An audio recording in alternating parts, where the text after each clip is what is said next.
the state of our health, something we strive to improve and maintain, but sometimes inadvertently destroy.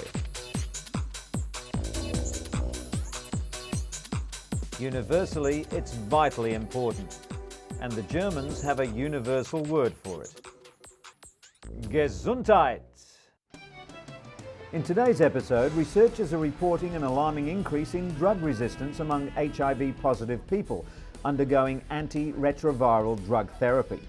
Drug-resistant strains of the virus are appearing in 20% of all new cases. Mentally handicapped children often face discrimination in China, but a small private school in Beijing is trying to make a difference by giving a handful of pupils a brighter future. A major research study has revealed that nearly a third of heart attacks and strokes could be prevented with wider use of cholesterol-lowering medication. The drugs known as statins could also help people suffering from diabetes. And an air purifying system that can kill airborne biological agents in ventilation systems has been developed at the Johns Hopkins Applied Physics Laboratory. Not only will it destroy deadly anthrax bacteria, but smallpox as well.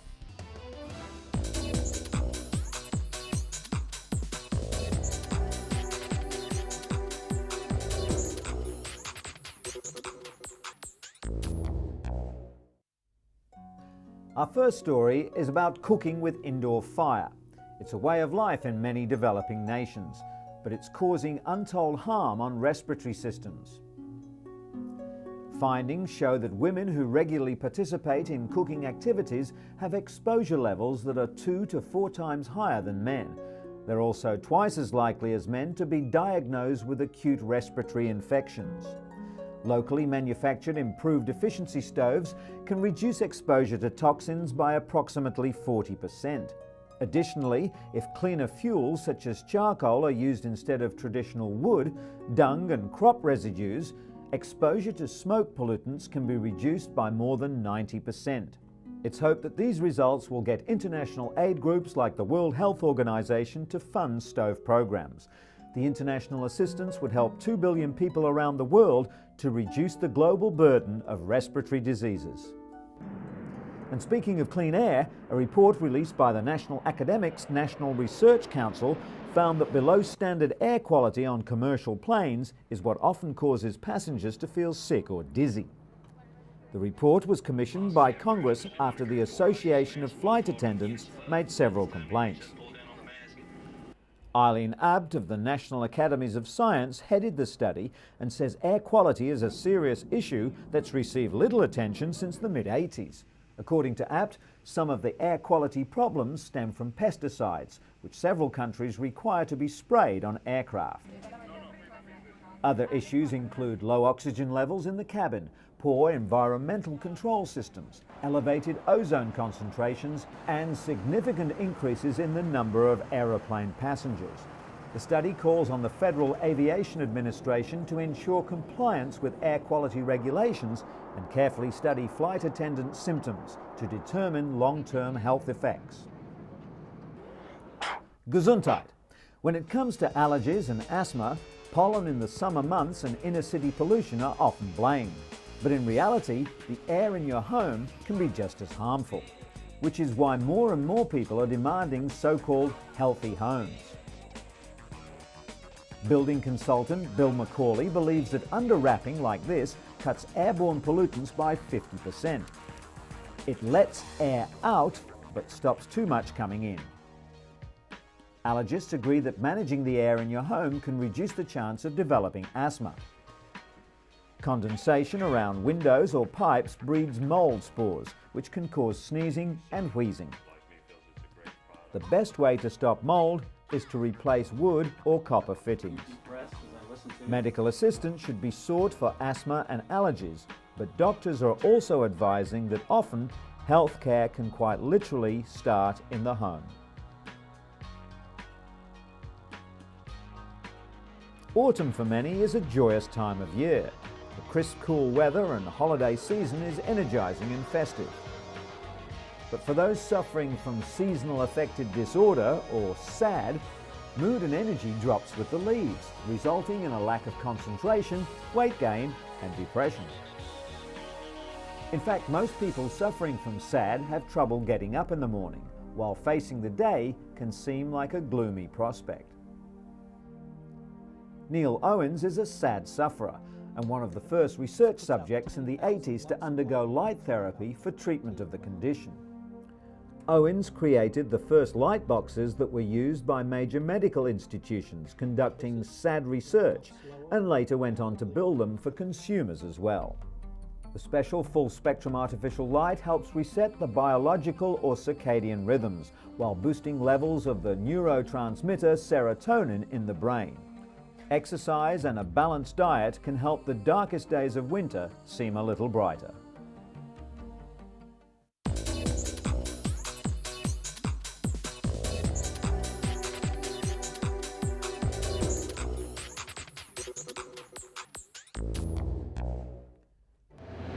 At first glance, the statistics don't seem so ominous. An estimated 163,000 people are infected with HIV or AIDS in Russia, a country of 147 million people. But experts fear the real figure could be 5 times higher. In anticipation of World AIDS Day, UN AIDS and the World Health Organization released the grim statistics, showing the former Soviet bloc now faces the fastest growing infection rate. The increased use of intravenous drugs is of key concern, as is the epidemic in the pediatric population. This hospital in St. Petersburg is the only one for HIV-infected children, abandoned by their mothers, mostly HIV-infected drug addicts. More than 80% of the reported cases are in people under 30. AIDS is now the 4th biggest killer around the world. Africa continues to be the hardest hit, with almost 3/4 of the almost 40 million sufferers worldwide. Researchers in the US are reporting an alarming new increase in drug resistance among HIV-positive people undergoing antiretroviral drug therapy.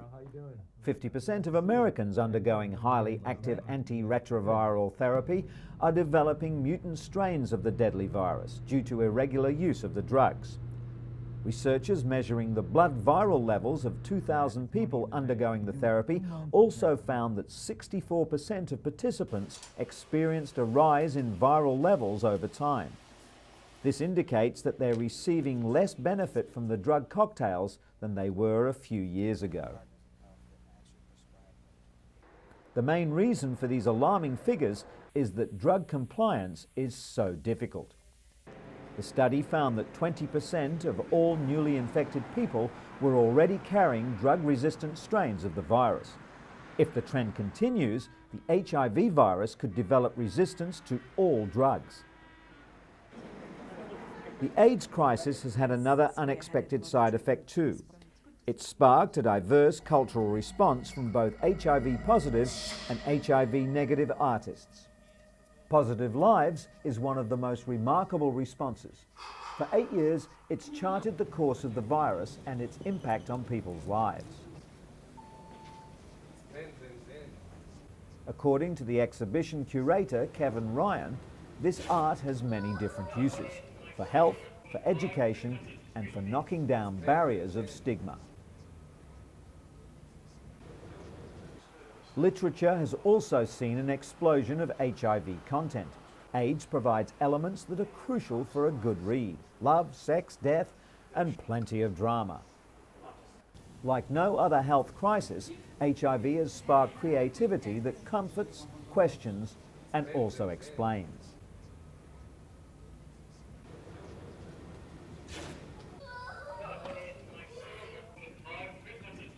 Art, homespun as well as highly sophisticated, continues to chart HIV/AIDS progress and reflect it onto a wider audience.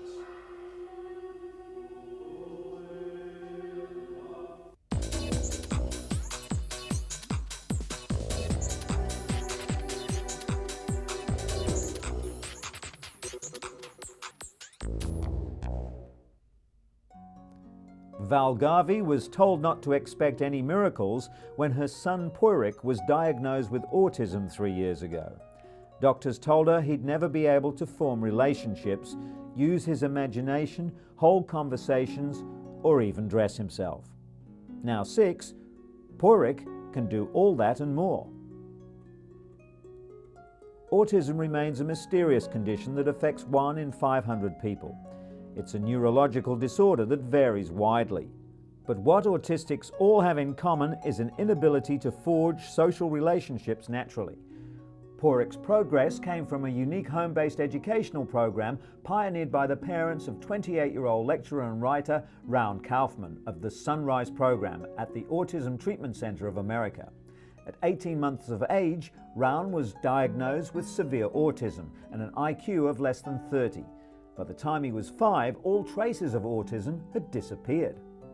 The Kaufmans realized that they had to get Raun's attention, so his parents joined him in his fun activities. The Garveys are now following the principles established by the Kaufmans 25 years ago.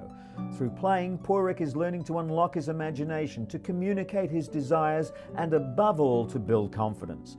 The Sunrise program doesn't offer a cure, but it provides the means for an autistic person to show the way in and for their parents to show the way out. For these youngsters in Beijing, studying is a constant uphill struggle. All of them are mentally handicapped to varying degrees. The Beijing Fortune School for Mentally Retarded Children is attempting to give these 50 children a brighter future. According to a recent survey, around 1% of children under 14 are mentally handicapped. That means that over 3 million children are in need of specialized education, but very few ever go to school. 2 women, Professor Huang Yiping and Professor Mao Yuyan, teamed up to open this school in 1985. Professor Huang's daughter, Wang Wei, is now 25 and works in the school kitchen. Her proud mother is determined to give other children something her own daughter never had: access to proper care and education. The Beijing Fortune School has grown over the years. It now has a staff of 20, including 6 full-time teachers, and provides education for children aged 3 to 14. The school is privately funded and has developed its own teaching methods. There's much emphasis on recreational activities as well as the arts. It also provides in-house training for its teachers and support staff.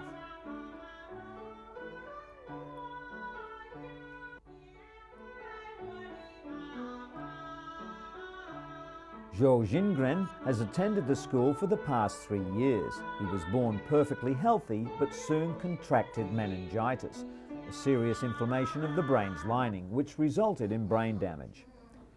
His parents, both well-off business people, hired a maid to watch him 24 hours a day, as all the local schools refused to enroll him.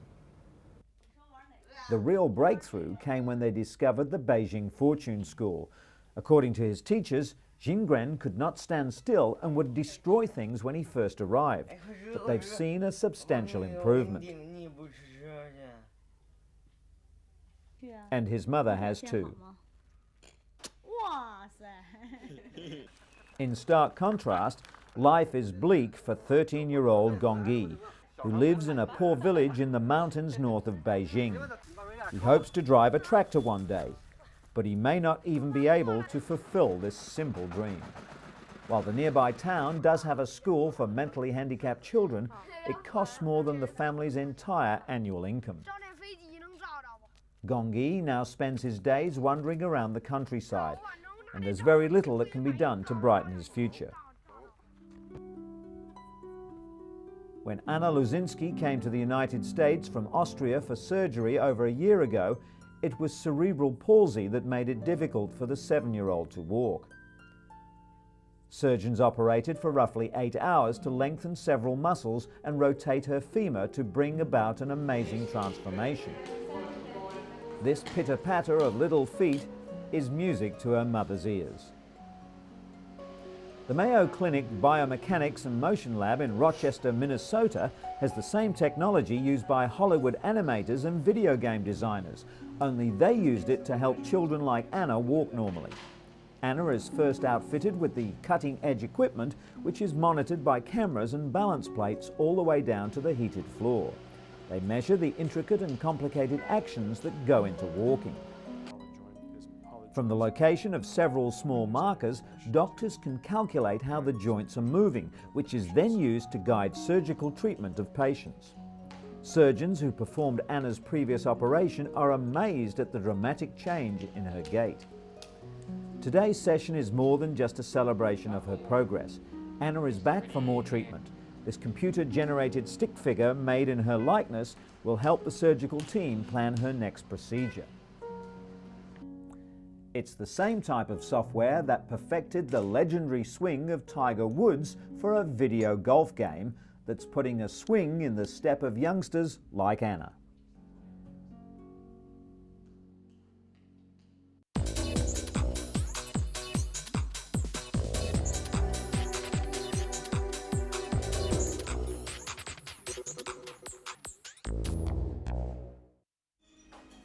A major research study has revealed that nearly a third of heart attacks and strokes could be prevented with wider use of cholesterol-lowering drugs known as statins. The study, billed as the world's biggest trial, involved 10,000 people testing the new drugs. Statins are normally given to people who have very high cholesterol levels, but the study showed they also work in those with normal or low cholesterol. The British Heart Foundation described the findings as a major advance in the treatment of heart disease, especially as 1.5 million Britons currently suffer from the condition.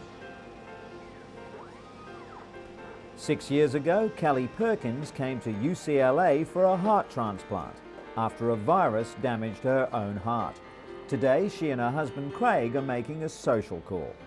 They've come to see cardiologist Dr. John Kobashigawa, the man who helped Kelly get her life back. 40-year-old Kelly wants to share one of her proudest achievements. She recently returned from Tanzania, where she became the world's first transplant recipient to climb Africa's highest mountain, Mount Kilimanjaro. Kelly's 8-day trek was recorded by a documentary film crew. She's climbed other mountains in the US and Japan, but at 19,340 feet, Mount Kilimanjaro was the highest and the most challenging. Being a transplant recipient means that Kelly fatigues quickly, and because nerves were severed during surgery, her heart doesn't keep pace with her level of exertion. The climbers set out for the summit at midnight in sub-zero temperatures. Having conquered Kilimanjaro, Kelly's now looking for another mountain to climb. It's her way of demonstrating that transplant recipients can live a full life while encouraging people to save lives by being organ donors. Kelly's plea comes as a timely reminder, following the news that Robert Tools, the recipient of the world's fully contained artificial heart, died. Tools received the EP04, a grapefruit-sized plastic and titanium heart. Only expecting to live 30 days, he survived for almost 5 months. The former teacher moved from Colorado to Kentucky 5 years ago to receive a heart transplant, but was turned down because of his deteriorating health. But ultimately, it was abdominal bleeding related to his severe and chronic medical condition that killed him, not a malfunction in the device. 6 people, including Tools, have so far received the artificial heart. The EP04 is designed to extend the lives of patients who would otherwise die of heart failure and are ineligible for a heart transplant. Its internal battery system allows patients to be free of tubes and wires required to power previous devices. And, contrary to traditional medical belief, researchers have found evidence that human heart cells can regenerate. Doctors discovered that a recipient's own cells multiplied in the new heart, repairing damage previously considered irreversible. Just days after surgery, male transplant patients who received female hearts had new blood vessels and muscles with male chromosomes form in the female hearts. This means that the recipient's remaining heart tissue may have had primitive stem cells that were called into action to repair damage.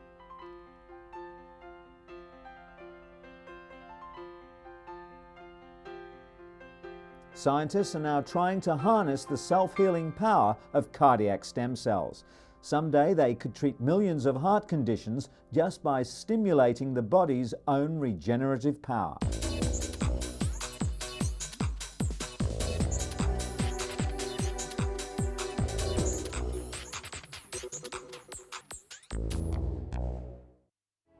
US researchers say they've created an air filter system that's capable of destroying the deadly anthrax bacteria and a host of other lethal viruses, including smallpox. The air purifier that can kill airborne biological agents in ventilation systems was developed at the Johns Hopkins Applied Physics Laboratory in Maryland. Dr. Richard Potamber created the device out of an inexpensive commercial filter, then added the purifying system.